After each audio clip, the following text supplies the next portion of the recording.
بسم الله الرحمن الرحيم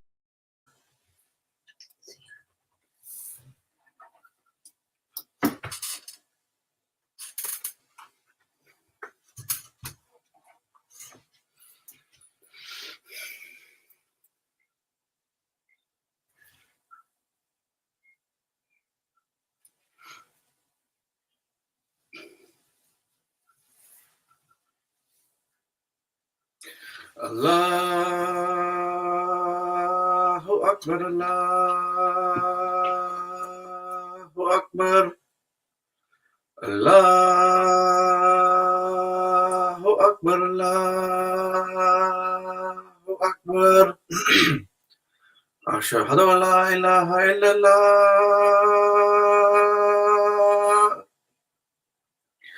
Ashhadu an la ilaha illallah. أشهد أن محمد رسول الله. أشهد أن محمد رسول الله. حي على الصلاة، حي على الصلاة، حي على الفلاح، حي على الفلاح. الله أكبر، الله أكبر، لا إله إلا الله.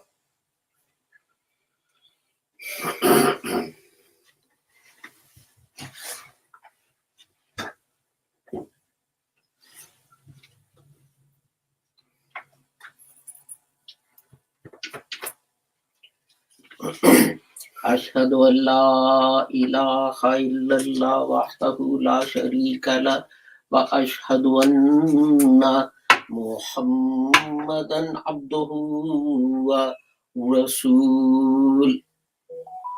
أما بعد فأعوذ بالله من الشيطان الرجيم.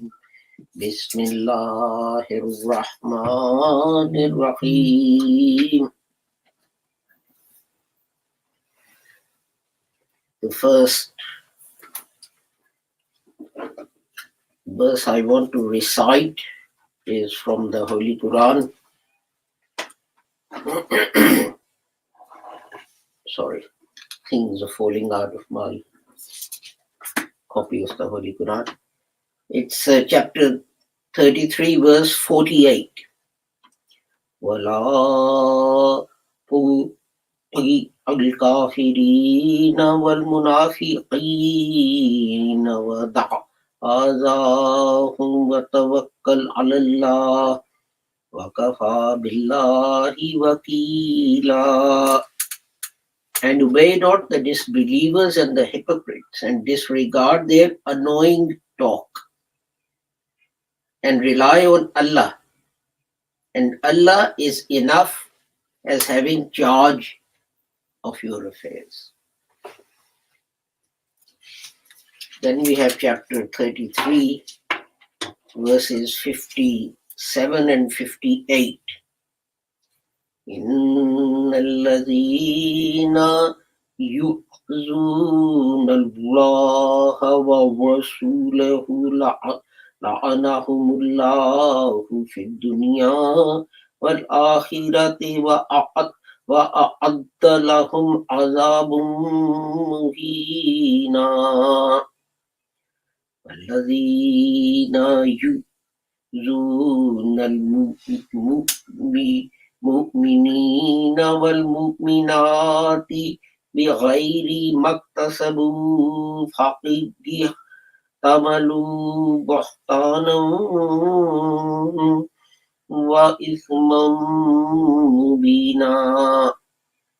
Surely those who annoy Allah and His Messenger, Allah has cursed them in this world and the hereafter, and He has prepared for them an abasing chastisement.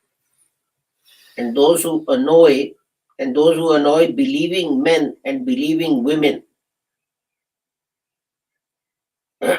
undeservedly, they bear the guilt of slander and manifest sin. And lastly, chapter 15, verse 95. Inna kafaynakal mustahzi'een. Surely we are sufficient for them against the scoffers. I have recited these verses because a week or two ago, during a television interview, a spokesman, in fact, two spokesmen for BJP, the ruling party in India, made insulting and derogatory comments about the Holy Prophet Muhammad. And this is in response to that. We know that there is widespread hatred of Muslims all over the world. And there is also widespread misreporting in the media about Islam and about Muslims. And I illustrate this by an example. This was a few years ago. Daily Express, I think it was, that reported, and it was a front page headline. A front page headline: Muslims arrested for plotting to murder the Pope. And the way it was phrased, it made it seem as if every Muslim in the world, certainly every Muslim in the United Kingdom, wanted to murder the Pope. And the whole of the Muslim population of the UK, amounting to some 1 million people, had been arrested and put in some sort of a concentration camp. Now, there was an investigation, and 3 days later, those people were released. There were 5 of them. And they were released by the police, not pending further investigation, not pending charges, not pending anything. So, how did the Express redress that balance? Did it say on the front page, Muslims released, no evidence to show they were plotting to murder the Pope? Was it on the front page?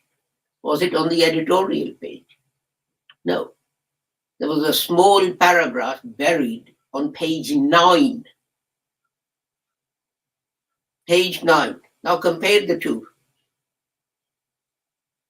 Initially, it was a bold headline on page 1. And retraction or update is on page 9. In a small paragraph. And you had to look for it to find it. And I think this is a game that people play, the media and the politicians and so on, to curry favor, to earn votes, and so on. And this is really, I would suggest, in addition to these misleading reports and news items, I'll give you another example. BBC interviewed, I forgot their names now, there's a Muslim, he's quite famous. He used to be president of the Oxford Debating Club and so on. He's now in the media. They interviewed him, and also an violently, I would say, anti-Islamic gentleman, Steve something his name is. They were interviewed on the BBC. Now, the question is this, and this was raised during the interview by the Muslim. The question is this: would BBC invite a violently anti-Jewish person to come and express his views? No. Well, why not? You know, we talk about anti-Semitism and all this kind of thing. Every time, you know, if a Jew murders a 2-year-old Muslim by blowing the child's brains out, there's no mention of the name of the murderer or the child that died. But if a Muslim sneezes in the direction of a Jew, it makes headline news that the Muslim was trying to infect that Jew with COVID or something like that. And we know that. And politicians do that to increase their popularity. Boris Johnson does it. You know, he's the Prime Minister of England, and he deliberately, to curry favor with the extreme right wing, he makes these comments. And it's the same in India. We know that BJP and members of BJP are anti-Muslim, etc. The Prime Minister of India was the Chief Minister of Gujarat when there were riots there, and Muslim property and businesses were burned to the ground and looted, and the police did nothing to protect the Muslims. But the question is, how should Muslims react to these things, to these insulting comments against the Holy Prophet Muhammad? You see, if we react in the same way, then what we are doing is exactly what our opponents want us to do. They want us to be violent. They want us to march down the streets and break windows and throw bricks at cars and so on, so that they can say, see, told you so. These people can't stomach any criticism. You know, say anything and they start burning down buildings and so on. And the Holy Quran tells us, and obey not the disbelievers and the hypocrites, and disregard their annoying talk, and rely on Allah. And Allah is enough for you. Allah is enough for having charge of your affairs.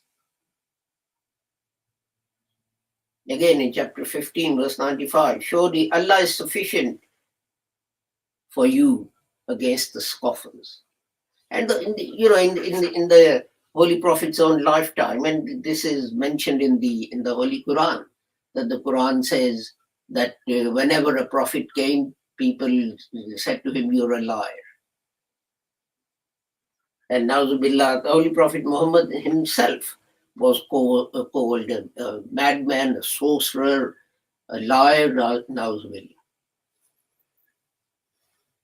But what did he do? How did he react? At the conquest of Makkah, did he have all these people beheaded? No.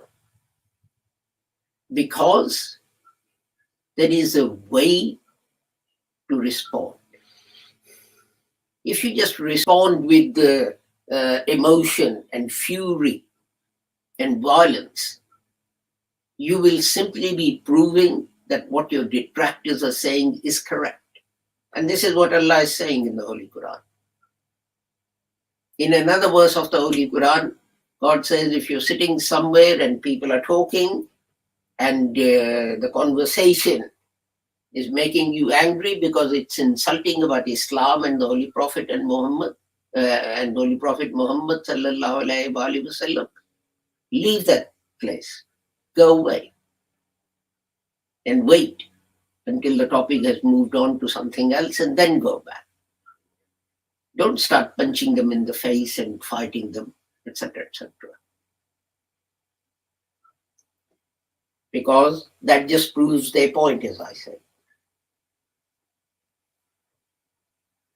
Now, and the other thing is that, if something has been said in India and you start having riots in Pakistan, how does that help?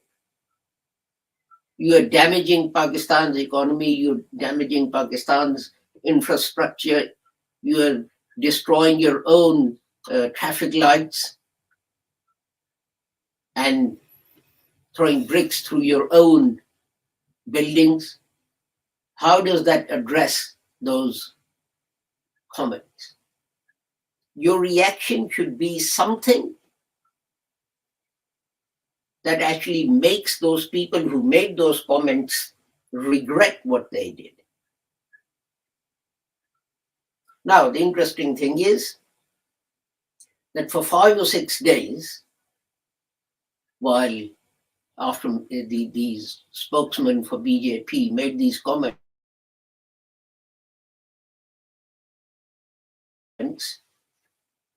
nothing. They were quiet. And then these comments went across the world, and other Muslim governments, those who spoke Arabic and Indonesian and etc., they got to know of these comments. And they started calling in the Indian ambassadors and lodging formal protests. There was one Indian dignitary somewhere. He was due to have dinner with the Emir of whichever state it was in UAE. And this dignitary was told, don't bother. Dinner is cancelled. These people made these comments and your government hasn't done anything, so you're not welcome. And many Arab states said, we'll be looking at cancelling our economic ties with you, our trade contracts with you, etc. This happened all over the Islamic world. And the OIC, Organization of Islamic Countries, that put out a statement which India just ignored. But then, when individual Islamic countries started responding in a proper manner, the Indian government was stuck. Because the billions of pounds of trade that they do with the Arabs was at stake. They said, we won't buy anything from you. Go away. We won't sell you our oil. We'll just tell you to go away. Now, for 5 days, the Indian government didn't do anything. And within one day, almost unanimously, sending these messages to the Indian government, suddenly both the spokesmen were suspended from their jobs. One of them was expelled from the BJP.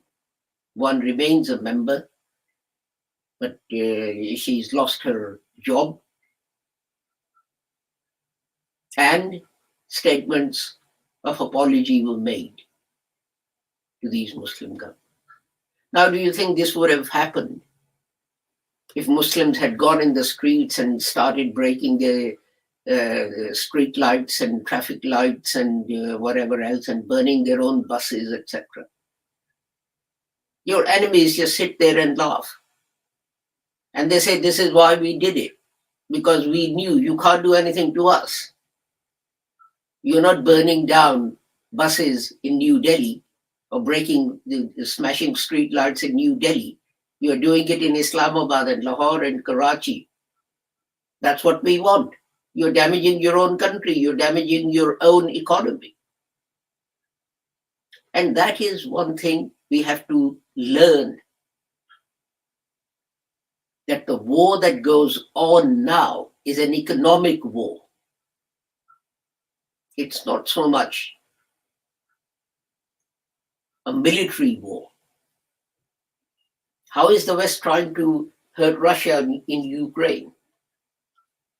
By banning imports from Russia and exports to Russia, particularly oil and gas, and other things as well. War does not start when you fire the first bullet. It starts decades before that when you prepare for it. And this is what we forget, that because of, I have to say, to some extent, our own actions, we have given our enemies the stick with which to beat us. And if we don't learn the lessons of the new game, international politics is now a new game. It's not what it used to be. Babur cannot now get on a horse and ride with his army from southern Russia to India and Pakistan and conquer them. It's a new game with new rules. You have to learn those rules. If you don't, you will always be embarrassed. And all you would end up doing is screaming conspiracy, conspiracy, and damaging your own economies. Reflect upon the Holy Quran. Reflect upon the Holy Quran. See, the first verse that says, don't do what disbelievers and hypocrites do. Disregard their annoying talk. That any action that you have to take, rely on Allah. And Allah is enough to take care of these affairs. And any action that you take should be dignified and proportionate and effective, which is what happened this time. And I was extremely pleased, and I congratulate the Muslim governments who, I guess, joined together to take this action, which forced the Indian government to sack these two people who made these derogatory comments. And someone said to me in this regard, well, there is freedom of speech. And you are saying that we put restrictions on freedom of speech. To which my answer was, why are there restrictions on me saying anything against the Jews? I'll immediately be labeled anti-Semitic. Even if I say things like, the Israeli soldiers killing people on Palestinian land, which they have occupied, is wrong and shouldn't be done, you label me as an anti-Semitic. Why doesn't the freedom of speech apply to that? Oh, that's hate speech. What is it that you're doing against the Muslims? That's love speech, is it? That headline by the Express showed its love for Muslims, and on the front page it said, Muslims arrested for plotting to kill the Pope. And then when it was proven that there was no such plot, it was all a lie, this was reported on page 9 in a small paragraph. All that is showing love for Muslims. I was in America, I was in South America, and I was reading, I think it was the New York Times, and the headline said, Muslim kills wife. So I wrote to the editor. I said, how is the man's religion relevant to this news? When a crazy gunman goes into a primary school and shoots dead 30 small kids, I've never seen American newspapers and television say Christian gunman, Catholic gunman shoots dead innocent kids. So why is the man's religion here important? Because there is Islamophobia. And you counter that with logic and reason, like I did. Like this gentleman did on BBC. I forget his name. He appears on television quite a lot.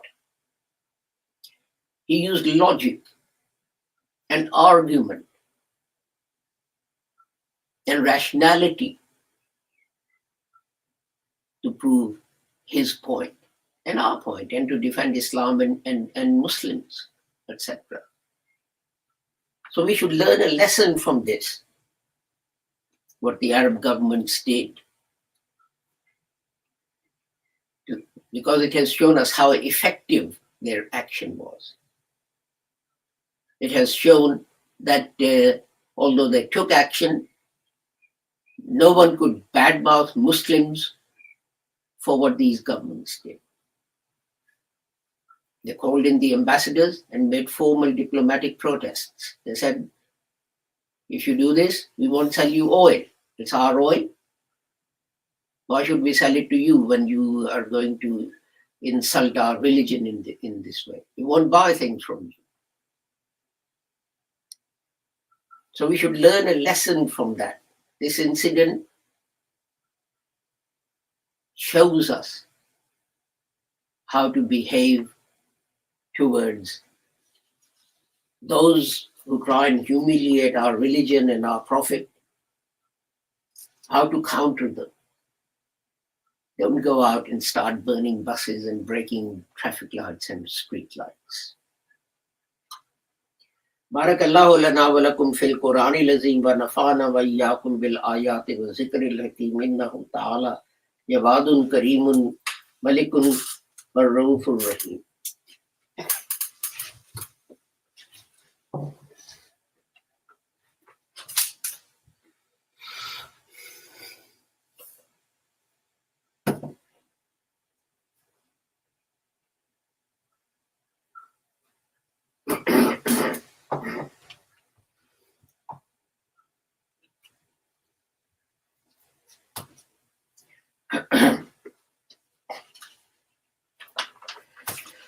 Alhamdulillah nahmaduhu wa nasta'inuhu wa nastaghfiruhu wa nu'minu bihi wa natawakkalu alayhi wa na'udhu billahi min shururi anfusina wa min sayyiati a'malina man yahdihillahu fala mudilla lahu wa man yudlilhu fala hadiya lahu.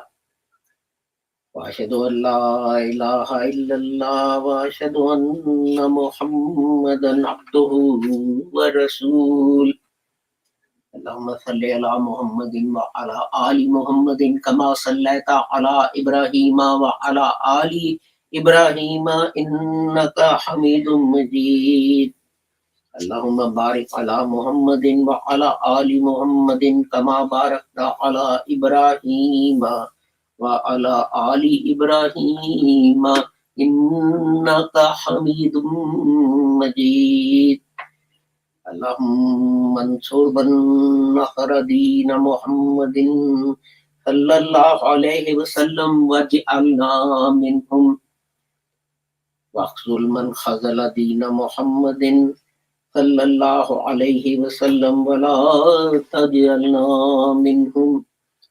عباد الله رحمكم الله، إن الله يأمر بالعدل والإحسان وإيتاء ذي القربى وينهى عن الفحشاء والمنكر والبغي يعظكم لعلكم تذكرون.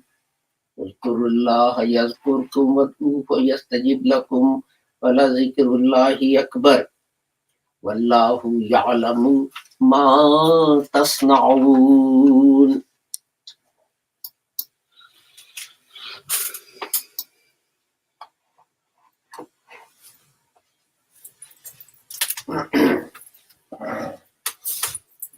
Allahu Akbar, Allahu Akbar. Ashhadu an la ilaha illallah, ashhadu anna Muhammadar Rasulullah. Hayya salah, hayya falah. Qad qamatis salah, qad qamatis salah. Allahu Akbar, Allahu Akbar. La ilaha illallah. Allahu Akbar.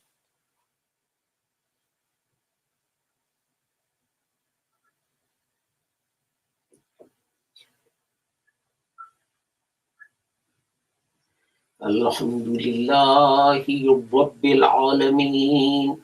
Ar-Rahmanir Rahim. Maliki Yawmiddin. Iyyaka na'budu wa iyyaka nasta'in. Ihdinas siratal mustaqim. Siratal ladzina an'amta 'alaihim ghairil maghdubi 'alaihim waladdallin.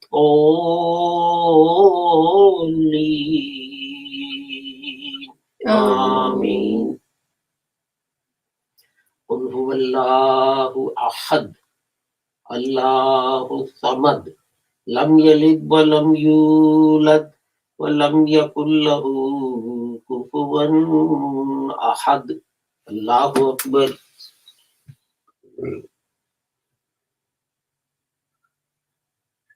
Sami'allahu liman hamidah. Allahu Akbar.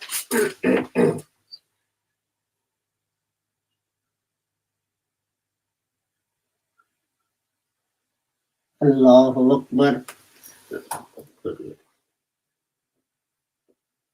Allahu Akbar.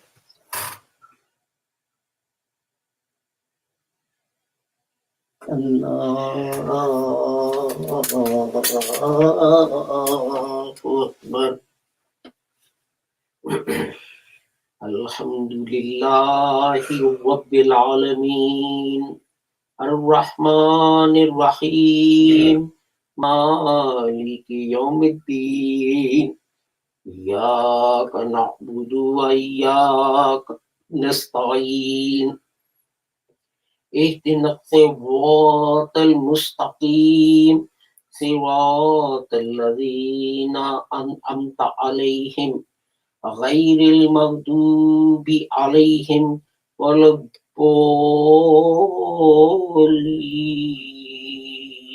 Amin. Qul a'udzu birabbin nas, malikin nas, ilahin nas, min syarril waswasil khannas, allazi yuwaswisu fi sudurin nas, minal jinnati wan nas. Allahu Akbar.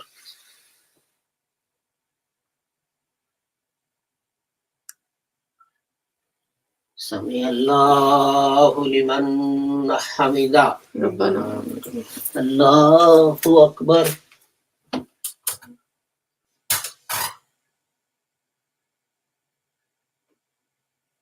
Allahu Akbar.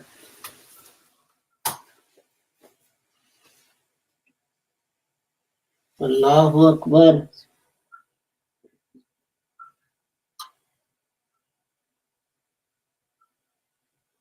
Allahu Akbar.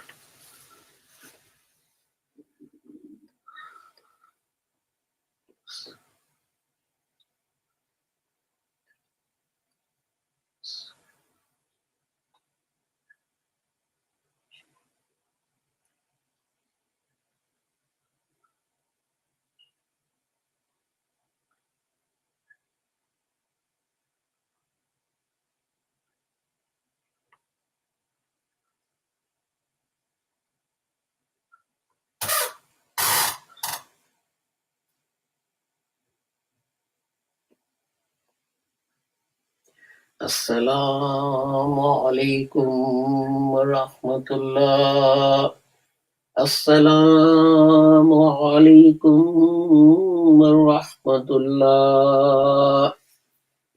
Astaghfirullah, astaghfirullah, astaghfirullah.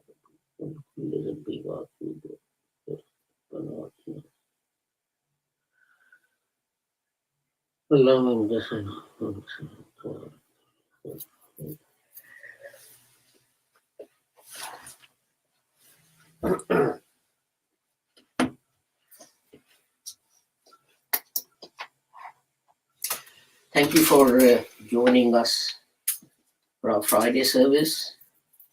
Our next broadcast is going to be on Pure Discussions, which is a WhatsApp group at 1 p.m.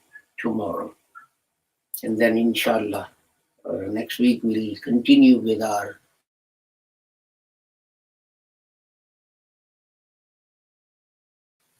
broadcasts, thinking the Holy Quran and their importance. In the meantime, with the prayer that whoever you are and wherever you may be, may Allah keep the whole of humanity safe and sound and free from harm, regardless of people's religion or sect or color or nationality or whatever else. Assalamu alaikum, Khuda Hafiz, goodbye.